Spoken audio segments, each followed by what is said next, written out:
Assalamualaikum warahmatullahi wabarakatuh. Perkenalkan, nama saya Anissa Salsabila, NIM 630141978.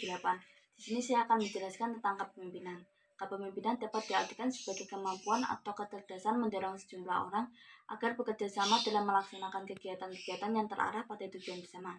Kemampuan dalam hal ini, kepala sekolah pada dasarnya memiliki dua unsur, yaitu yang pertama pengaruh dan yang kedua pencapaian tujuan. Proses mempengaruhi dapat dari mana saja selama tujuannya ada dan tujuan tersebut merupakan tujuan bersama. Dengan demikian, kepemimpinan itu dapat terjadi setiap saat selama suatu kegiatan memiliki tujuan dan perilaku manusianya diarahkan untuk mencapai tujuan tersebut. Fungsi dan tugas kepemimpinan kepala sekolah. Yang pertama, fungsi edukator atau pendidik.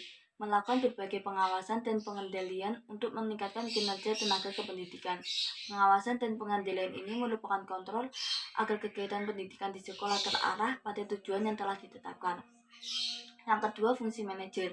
Merencanakan, mengkoordinasikan, memimpin, dan mengendalikan usaha anggota organisasi, serta mendayagunakan seluruh sumber-sumber daya organisasi dalam rangka mencapai tujuan yang telah ditetapkan. Kemudian yang ketiga, fungsi administrator.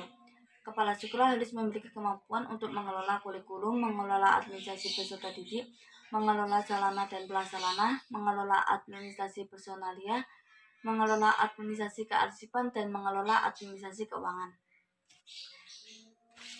Yang keempat, yaitu fungsi supervisor. Mensupervisi pekerjaan yang dilakukan oleh tenaga kependidikan. Supervisi sesungguhnya dapat dilaksanakan oleh kepala sekolah yang bersangkutan. Namun, pada pendidikan modern diperlukan supervisi khusus yang lebih independen dan dapat meningkatkan objektivitas dalam pembinaan dan pelaksanaan tugasnya.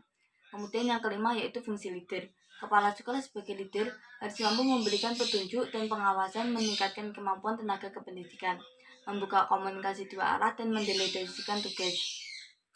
Kemudian yang keenam, yaitu fungsi inovator.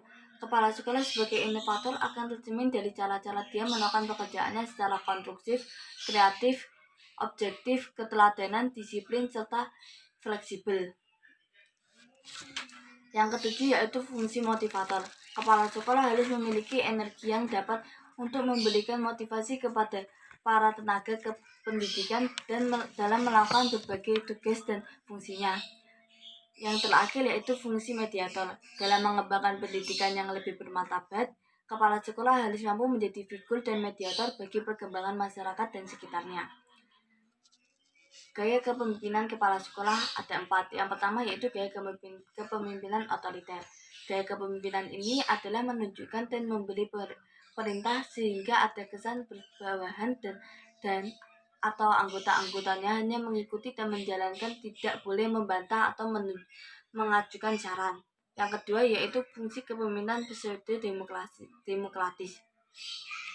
Pura-pura memperlihatkan sifat demokratis di dalam kepemimpinannya. Ia memberi hak dan kuasa kepada guru-guru untuk menetapkan dan memutuskan sesuatu, tetapi sesungguhnya ia bekerja dalam perhitungan. Kemudian yang ketiga, gaya kepemimpinan bebas. Diartikan membiarkan orang-orang bebas sekehendaknya. Gaya kepemimpinan ini, sang pemimpin praktis tidak memimpin. Pemimpin seperti ini sama sekali tidak memberikan kontrol atau koreksi terhadap pekerjaan para bawahan atau anggotanya. Kemudian yang terakhir, yaitu gaya kepemimpinan demokratis. Gaya kepemimpinan demokratis ini adalah gaya kepemimpinan yang paling ideal.